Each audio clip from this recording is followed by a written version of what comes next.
जिल्हा परिषद निवडणुकीच्या पार्श्वभूमीवर अजित पवारांनी शरद पवारांची भेट घेतली आहे। या बैठकीला सुप्रिया सुळे, राजेश टोपे, अमोल कोल्हे हे देखील उपस्थित होते। दोन्ही राष्ट्रवादीने एकत्र निवडणूक लढवण्याबाबत चर्चा झाल्याची माहिती शशिकांत शिंदे यांनी दिली। स्थानिक पातळीवरील कल लक्षात घेता हा विचार सुरू आहे असं देखील शिंदे म्हणाले। या भेटीमुळे राज्याच्या राजकारणात नव्या समीकरणांची चर्चा सुरू झाली आहे।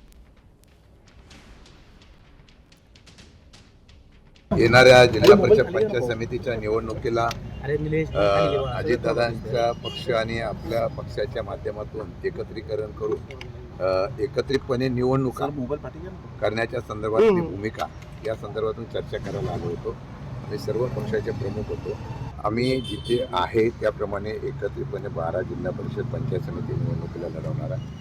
जिथे आपल्याला वाटलं की एकत्रितपणे लढत असताना काही ठिकाणी स्वतंत्रपणाने लढायचे मैत्रीपूर्ण अशा प्रकारची निवडणूक करण्याच्या संदर्भातली चर्चा